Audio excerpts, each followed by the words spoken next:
I unplugged the router to reset it. Standard procedure when the internet acts up. But when I crawled under my desk to reconnect the cables, I saw something that didn't belong there. A small black box, no bigger than a deck of cards, zip-tied to the underside of my desk. 2 thin wires running from it, one to my router, one to the power outlet. No blinking lights, no obvious markings. Just matte black plastic with a single pinhole on one side. I'm 68 years old. I spent 40 years as an electrical engineer before I retired. I know what I'm looking at. This wasn't some forgotten equipment from the cable company. This was a network tap. Someone had installed a device to monitor everything flowing through my home internet connection. Every email, every bank transaction, every video call with my grandkids. My hand froze on the cable. Don't touch it, I thought. Not yet. Whoever put this here doesn't know I found it. That's my only advantage right now. I slowly backed out from under the desk, reconnected the router without touching the black box, and sat down in my office chair. My heart was pounding. At 68, you don't expect your life to suddenly feel like a spy movie. You expect quiet evenings, crossword puzzles, maybe a bourbon on the porch. Not this. I pulled out my phone and took a picture of the device, careful not to use flash. Then I sat there, thinking, who would do this? And more importantly, why? The obvious suspects ran through my mind. Hackers? Identity thieves? But those kinds of criminals don't break into your house to install hardware. They phish you with fake emails. They exploit software vulnerabilities. Physical access is risky, time-consuming, and unnecessary in today's world. So who needed to be in my house to do this? The answer hit me like a punch to the gut, but I pushed it away. No, not possible. I went back through the last few weeks in my mind, trying to remember who'd been in my home office. 3 weeks ago, my son Marcus had stopped by. Said he wanted to check on me, make sure I was doing okay since his mother passed last year. We'd had coffee in the kitchen, talked about his work, his kids. Then he'd asked to use the bathroom. Said the one downstairs wasn't working. I'd told him to use the one upstairs, but when I went up later, I noticed he'd been in my office. The door was open. I'd asked him about it that evening over dinner. "Oh, sorry, Dad," he'd said. "I was looking for that photo album Mom wanted me to have. Thought it might be in your office." I'd accepted the explanation. Why wouldn't I? He's my son. But now, looking at that black box under my desk, I felt sick. I forced myself to stay calm. Don't jump to conclusions, I told myself. Investigate first. Maybe I'm wrong. Maybe there's another explanation. I opened my laptop and started researching. Network taps, surveillance devices, home monitoring systems. I spent 3 hours reading forums, watching YouTube videos, learning about the technology. What I found wasn't reassuring. The device under my desk was likely a packet sniffer. It could intercept and log all data passing through my network. With the right software, someone could read my emails, capture my passwords, monitor my bank accounts. They could see everything I did online, every website, every document I worked on, every conversation. But here's what really chilled me. This wasn't amateur hour. Consumer-grade spy equipment is usually wireless, battery-powered, easy to detect. This was hardwired, professional. Whoever installed this knew what they were doing. I thought about calling the police. But what would I tell them? My son might have installed a network tap without proof, without even being certain it was him. I'd destroy my relationship with my only child. And if I was wrong, if there was some other explanation, I'd never forgive myself. No, I needed to be sure first. I needed evidence. I grabbed a notepad and started making a list. Who else had been in my house recently? My neighbor Bill had stopped by to drop off mail, but he'd stayed in the living room, never went upstairs. The plumber had been here to fix a leak, but I'd been with him the entire time. The cleaning service I hired after Margaret died, but they'd never been alone in my office either. Every path led back to Marcus. I sat back in my chair, staring at the ceiling. My son, the boy I'd taught to ride a bike, the kid who'd cried when we took him to his first day of school, the young man who'd called me for advice when he bought his first house. That Marcus? But people change. Money changes people. And I knew Marcus had been struggling financially. His wife had mentioned it last Christmas. Something about his business not doing well, maxing out credit cards, behind on the mortgage. I'd offered to help, but he'd waved me off, said he had it under control. What if he didn't have it under control? What if he was desperate? I'm not wealthy, but I'm comfortable. The house is paid off. I have a decent pension and some investments. Life insurance. Marcus is my sole beneficiary. He'd inherit everything when I die. The thought made my blood run cold. Was he monitoring me to wait for me to die, or to make sure I didn't change my will? Stop it, I told myself. You're spiraling. You don't know anything yet. But I couldn't stop. My engineer's brain started running scenarios, calculating probabilities. If Marcus installed this, he'd need to access the data remotely. That meant he'd need to log in to the device somehow. Most of these systems use cloud storage or send data to a remote server. I grabbed my laptop again and started checking my router logs. It took me an hour to figure out how to access them properly, but eventually I found what I was looking for. An unknown device on my network. IP address I didn't recognize. It was connecting to an external server every 6 hours, uploading data. I traced the server address. It led to a commercial surveillance software company. They sold monitoring solutions for businesses and, according to their website, concerned family members who wanted to keep elderly relatives safe. There it was, the justification, the excuse. He probably told himself he was protecting me, making sure I wasn't getting scammed, looking out for dear old dad, who might be losing his marbles. Except I'm not losing anything. My mind is sharp. I manage my own finances. I don't need a babysitter, and I sure as hell don't need my son spying on me. Where are you watching this from? And what time is it there right now? I'm curious because this happened to me on a Tuesday afternoon, and I remember thinking how normal everything seemed outside my window. Kids playing in the street, birds singing, life going on, while my world was collapsing. I spent the next 2 days acting normal. I didn't touch the device. I didn't change my routine. But I did something Marcus wouldn't expect. I'm an engineer, remember? I know how to build things. I bought a cheap laptop from a pawn shop, paid cash. Then I set up a separate network in my garage using a mobile hotspot. That became my real computer. The one in my office, that became my stage. I started feeding Marcus exactly what I wanted him to see. I'd open my email and leave conversations visible on the screen. Conversations I typed myself using dummy accounts. Conversations about changing my will, about being disappointed in family members who didn't visit enough, about maybe selling the house and moving to a retirement community. Every few days, I'd add something new. I'd leave my banking website open, showing transfers to a charity. Not real transfers, just screenshots I'd doctored. I wanted to see if he'd react. He did. 3 days later, he called. "Hey Dad, just checking in. Haven't heard from you in a while." "I'm fine, Marcus. Just been busy with some paperwork." "Paperwork? Everything okay?" "Oh, you know, estate planning stuff, making sure everything's in order." Silence on the other end. Then, that's good, Dad. Important to have things organized." His voice was tight. Worried. He was watching. He knew. I felt nauseated. My own son, monitoring me like I was some kind of security risk. But I kept playing the game. I had to know how far this went. Was it just surveillance, or was there something more? I started researching elder financial abuse. The statistics were horrifying. Billions of dollars stolen from seniors every year, often by their own family members.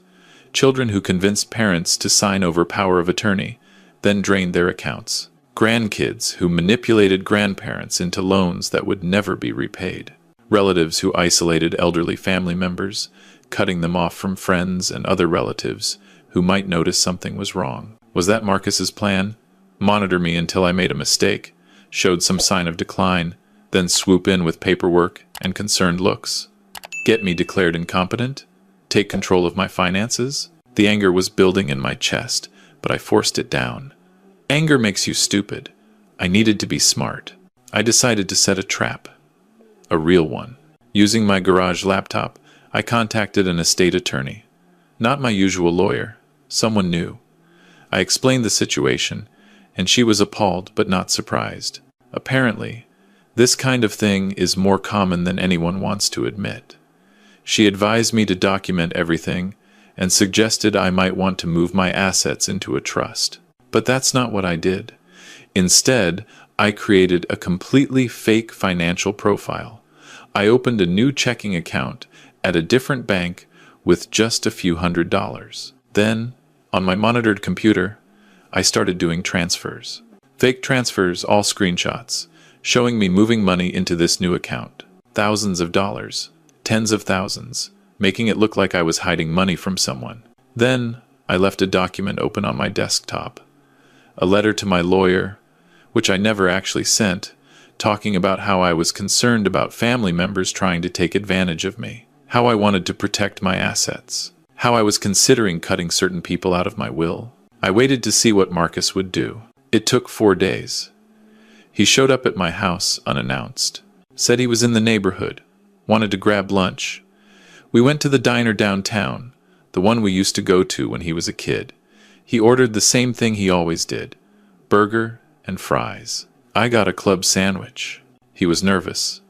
I could see it in the way he kept touching his water glass, not drinking, just moving it around on the table. "Dad," he finally said, "I've been thinking. You're here all alone in this big house. Mom's gone. It's a lot of upkeep. Have you ever thought about downsizing?" "Downsizing?"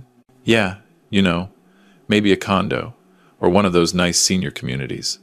They have activities, people your age. You wouldn't have to worry about mowing the lawn or fixing things when they break." I took a bite of my sandwich, chewing slowly. "I like my house, Marcus. Your mother and I bought it 40 years ago. It's full of memories." "I know, Dad, I know. But memories don't need a 3-bedroom house. You could take what matters and, simplify your life. Plus, you'd free up some equity. You could travel, do things you never had time for." "Free up equity," I repeated. "For what?" "For you. To enjoy your retirement. You've worked hard all your life. You should be enjoying yourself, not stuck maintaining a house." I watched him carefully. His eyes kept darting to my face, trying to read me. "And what would I do with the money from selling the house?" "Whatever you want, Dad. Live a little, see the world. Maybe help out your grandkids with college." He paused. "Or, if you need help managing it, I could help. I've been learning about investments. I could make sure your money's working for you." There it was, the play. Get me to sell the house, then offer to manage the money. I'd bet everything I own that within 6 months, that money would start disappearing. A few thousand here for an emergency, a few thousand there for a great investment opportunity. Until one day I'd wake up and find out I had nothing. "That's very thoughtful of you, Marcus," I said, "but I'm doing fine managing my own finances. Always have." His jaw tightened, just for a second, but I saw it. "Sure, Dad, of course. I just meant if you ever need help, that's all." We finished lunch in uncomfortable silence. When we got back to my house, he lingered in the doorway. "Hey, can I use your bathroom real quick before I head out?" "Of course." He went upstairs. I waited in the living room, counting the seconds. He was up there for 7 minutes. 7 minutes for a bathroom break. When he came down, he looked relieved. "All good?"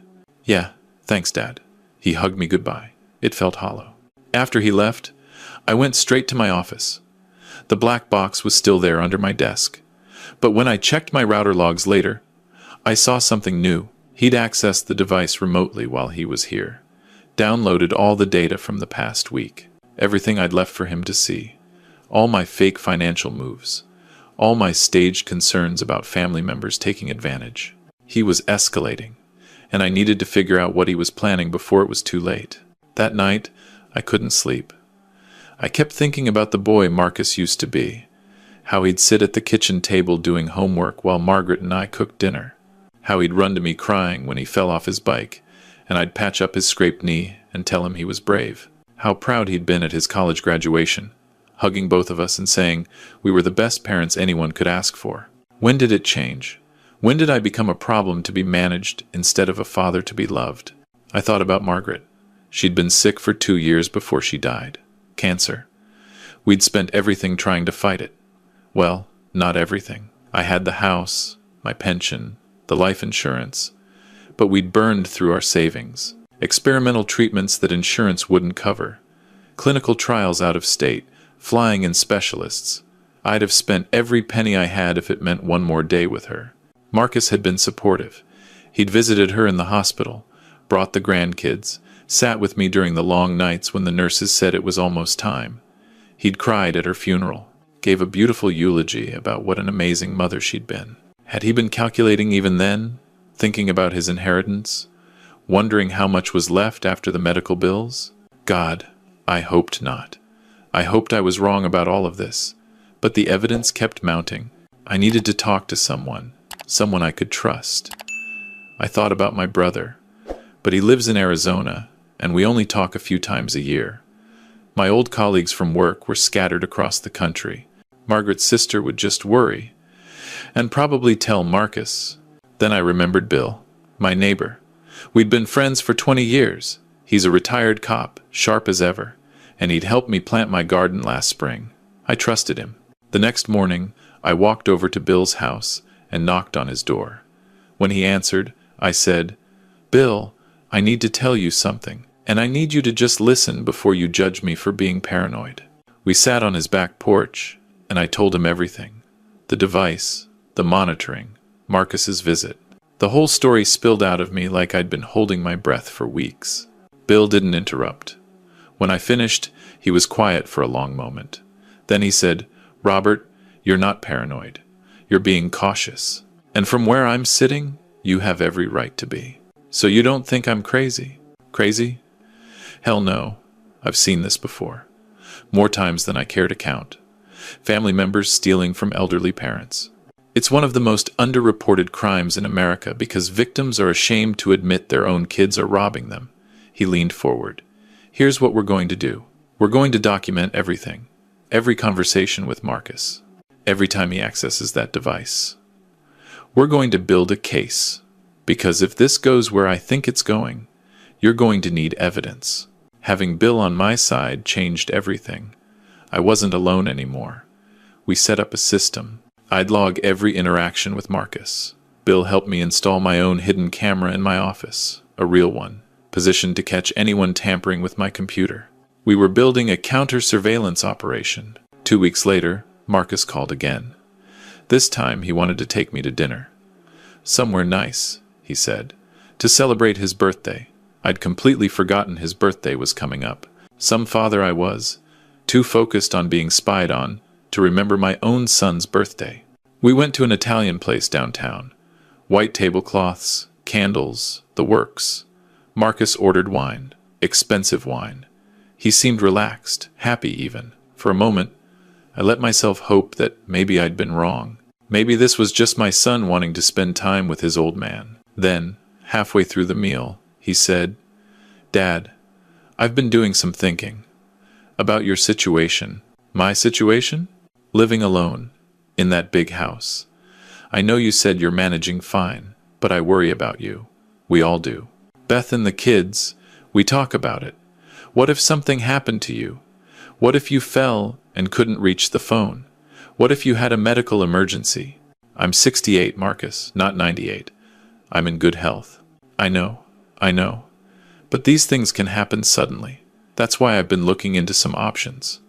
There's a really nice assisted living place, about 20 minutes from our house. They have independent living units. You'd have your own apartment, but there'd be people around, medical staff on call, activities, other people your age. Assisted living. He wanted to put me in assisted living.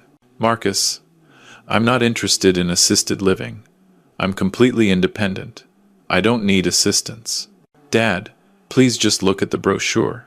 He pulled out a glossy folder from his bag. "They have a great facility. We could go tour it together." "I don't want to tour it. I want to stay in my home." His expression hardened. "Dad, you're being stubborn. I'm trying to help you here. I don't need that kind of help." "Maybe you don't realize what you need. Maybe that's part of the problem." The words hung in the air between us. Part of the problem. He was planting seeds, suggesting I wasn't capable of making decisions, setting up a narrative that I was declining, that I needed someone to step in and take control. I felt the rage building again, but I kept my voice level. Marcus, I appreciate your concern, but I'm fine.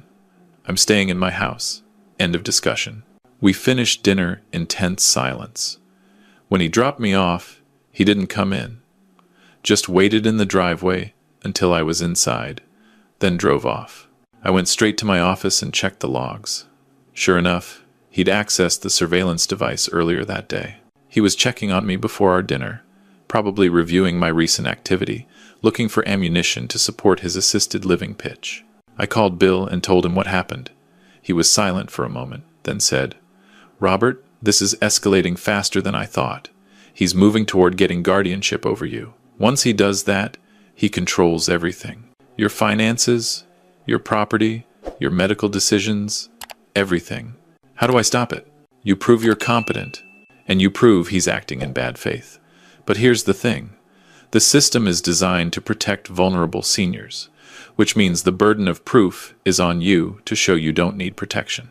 If Marcus gets a doctor to say you're experiencing cognitive decline, if he gets a lawyer to file the right paperwork, you could be in real trouble. Even though there's nothing wrong with me, even though I've seen it happen, someone files for emergency guardianship, claims the person is in immediate danger of being exploited or hurting themselves. Judge grants temporary guardianship pending a hearing. By the time you get your day in court, they've already taken control of your assets. It's a nightmare to undo. I felt like the walls were closing in. So what do? We go on offense. Stop being defensive. We expose what he's doing before he can make his move. Bill helped me formulate a plan. First, I document my own cognitive fitness.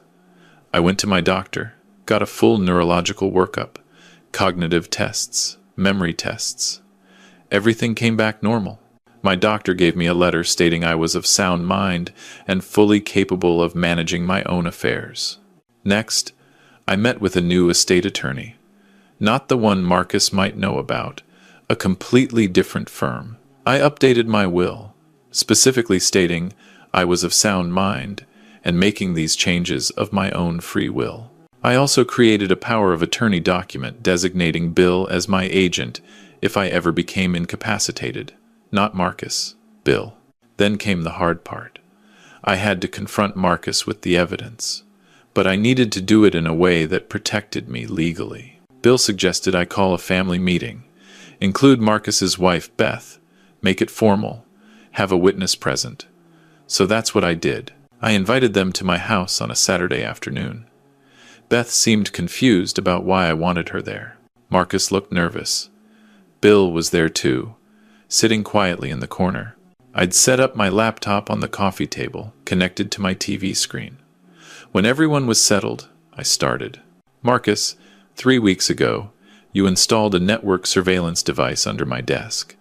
You've been monitoring my internet activity, reading my emails, tracking my financial transactions. For what purpose? I'm not entirely sure, but I have my suspicions. His face went white. Dad, I don't know what you're talking about. Don't lie to me. I pulled up the evidence on the TV screen, the device, the logs showing remote access, the connection to the surveillance software company. I know exactly what I'm talking about. And before you try to spin this as concern for my well-being, let me tell you what I think is really happening. I walked them through it. The assisted living pitch, the offers to help with my finances, the suggestions that I might not be capable of making my own decisions, the pattern of behavior that looked an awful lot like someone setting up to take control of an elderly parent's assets. Beth's face went from confused to horrified. Marcus, what is he talking about? What did you do? I was just trying to protect him. Dad, you've been acting strange, moving money around, talking about changing your will. I thought someone might be scamming you. I was trying to help. By spying on me? By monitoring everything I do without my knowledge or consent? That's not help, Marcus. That's control. You don't understand. You're alone. Mom's gone. I worry about you making bad decisions. The only bad decisions being made here are yours. I pulled out the documents from my estate attorney. I've updated my will. I've got a new power of attorney in place. And I've documented everything you've done. If you try to file for guardianship, if you try to claim I'm incompetent, I will fight you with everything I have. And I will win because I have proof that I'm of sound mind and proof that you've been acting in bad faith. Marcus stood up, his face red. You're making a mistake, Dad. You're pushing away the only family you have left. No, son. You made the mistake when you decided to treat me like a problem instead of a person. When you decided your inheritance was more important than our relationship. Beth was crying now. Marcus, how could you? This is your father. Stay out of this, Beth. No, I won't stay out of it.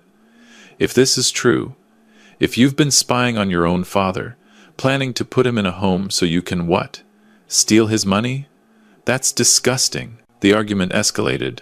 Marcus stormed out. Beth stayed, apologizing over and over, saying she had no idea. I believed her. She's a good person. She's just married to someone who got lost along the way. After they left, Bill and I sat in silence for a long time. Finally, he said, You did the right thing. Then why does it feel so terrible? Because he's your son. No matter what he did, he's still your son. That doesn't go away. I nodded, not trusting myself to speak. The next few weeks were quiet. Too quiet. Marcus didn't call, didn't visit. Beth would text occasionally, asking if I was okay. But she didn't push. I think she was dealing with her own fallout at home. Then, about a month after our confrontation, I got a call from a number I didn't recognize. When I answered, a woman's voice said, Mr. Henshaw? This is Detective Morrison with the Financial Crimes Unit. I need to talk to you about a report we received regarding potential elder financial abuse. My heart stopped. I didn't file a report. I know. Someone else did. Your daughter-in-law, Beth Henshaw. She provided us with information about surveillance equipment installed in your home without your consent and allegations that your son may have been planning to exploit you financially. I'd like to come by and take your statement if you're willing. I looked at Bill, who was sitting across from me having coffee. I'd put her on speaker. He nodded. Yes, Detective, I'm willing to talk to you. She came by that afternoon with a partner. I walked them through everything, showed them the device, which I'd left in place under my desk, showed them the logs, the documentation Bill and I had compiled. They took photos, took notes, confiscated the surveillance equipment as evidence. Mr. Henshaw, Detective Morrison said, what your son did is illegal.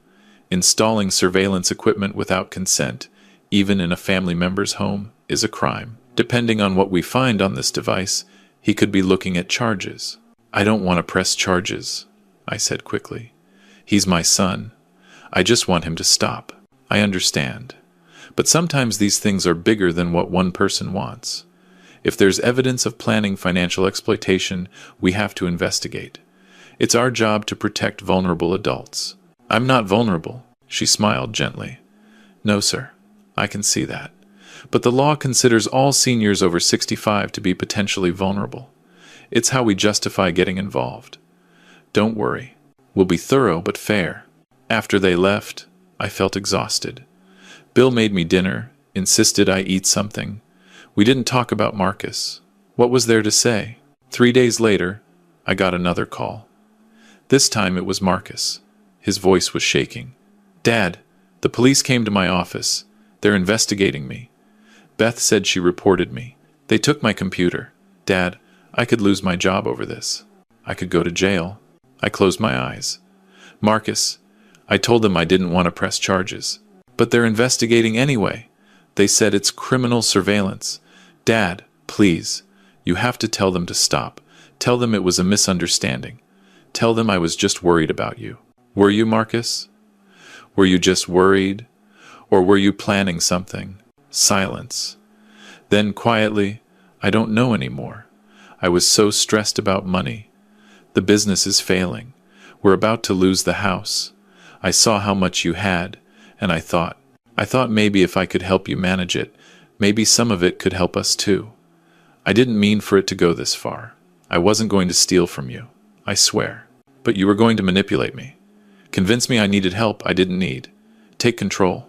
I was scared, Dad. I'm 43 years old and I'm failing. My business is failing. I can't provide for my family. And all I could think was that you're just sitting on all this money. and you're alone, and you don't need it all, and maybe I'd be better off in assisted living where you could manage my finances. I'm sorry. I'm so sorry. I wasn't thinking straight. I wanted to scream at him. I wanted to tell him how betrayed I felt, how hurt, how he'd taken my trust and thrown it away. But I didn't, because underneath all the anger, I could hear my son crying, and it broke my heart. Marcus, I can't make this investigation go away. Beth reported it, not me. The police have their procedures, but I'll give a statement saying I believe you're remorseful and that I don't want to see you prosecuted. What happens after that is up to them and the district attorney. Thank you, Dad. But Marcus, we're not okay. You understand that, right? This isn't something I can just forgive and forget. You crossed a line. You violated my privacy and my trust. It's going to take a long time to repair this, if it can be repaired at all. I know. I'll do whatever it takes. Start by being honest. With yourself, with Beth, with me. Figure out why you thought this was okay. Get help if you need it. Fix yourself before you try to fix us. Okay? I will. I promise. We hung up. I sat there for a long time, staring at nothing. Bill came over later and found me still sitting in the same spot. You okay? He asked. I don't know. Am I supposed to be? He sat down next to me. There's no handbook for this, Robert. Your kid betrayed you. That's about as bad as it gets. But you did the right thing. You protected yourself. You set boundaries. That's all you could do. It doesn't feel like enough. It never does. The investigation took 3 months. In the end, the district attorney decided not to press charges. Marcus had no prior record. Beth testified that he'd been under extreme financial stress and had made terrible decisions, but wasn't a threat to me, and I'd given a statement saying I believed he was genuinely remorseful. Instead, he had to do community service, attend counseling for financial stress and ethical decision-making, and agree to a restraining order that prohibited him from installing any surveillance or tracking devices on anyone, ever. They also flagged his name in the system, so if anything like this ever happened again, he'd face serious charges. Marcus and I haven't really reconciled. It's been 8 months since everything came out. We talk occasionally, brief phone calls. He asks how I'm doing. I give short answers. Beth and the kids visit sometimes. I make sure Marcus isn't with them. I'm not ready for that yet. Maybe someday, maybe not. The lesson I learned the hard way is this: trust, once broken, is nearly impossible to fully restore. I raised my son to be honest, to be trustworthy, to value family above all else. Somewhere along the way, those lessons got buried under desperation and entitlement. He convinced himself that his needs were more important than my autonomy, that his financial problems justified violating my privacy. The important thing I want people to understand is that elder abuse doesn't always look like stealing money or physical violence. Sometimes it looks like concern, like a loving child who's just worried about their aging parent, like helpful suggestions and offers to take things off your plate. But underneath, it can be about control, about positioning themselves to take over when you're supposedly not capable anymore. If you're over 60 and someone in your family is pushing too hard for you to make financial changes, to move somewhere new, to let them help manage things, pay attention to your instincts. Ask yourself, is this really about my well-being, or is this about something else? And if you're a younger person watching this, thinking about your own parents or grandparents, remember this: growing old doesn't make someone incompetent. It doesn't make them less of a person. They raised you. They managed their own lives long before you were born.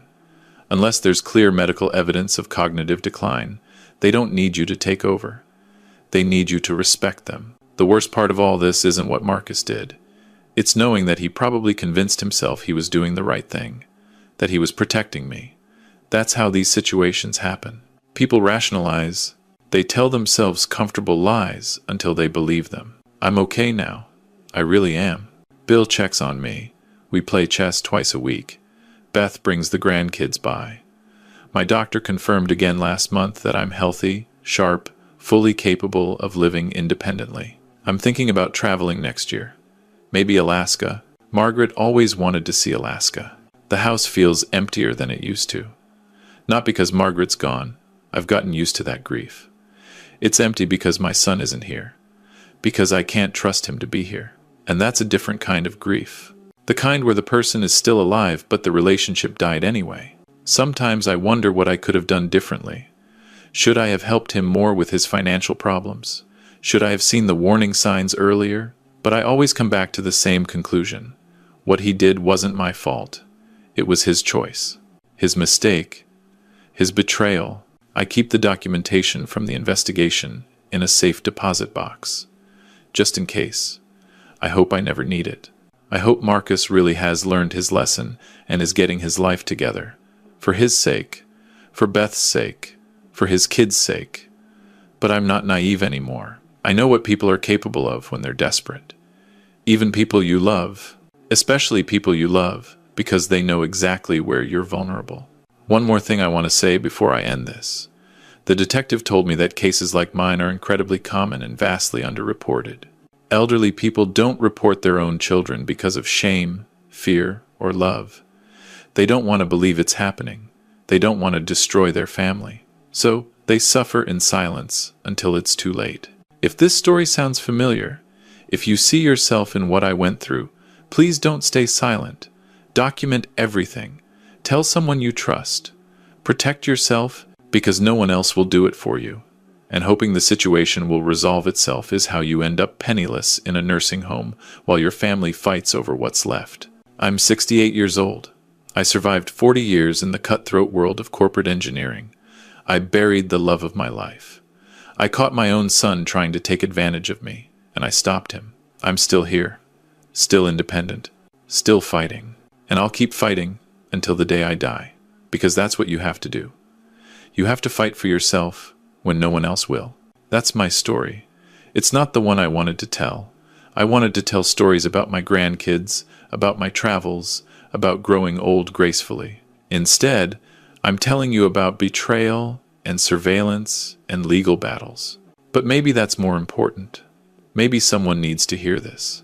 Maybe it'll save someone else from making my mistakes or from becoming a victim like I almost did. Take care of yourselves. Trust your instincts. And remember, getting older means you've survived everything life has thrown at you so far. That makes you stronger, not weaker. Don't let anyone tell you otherwise.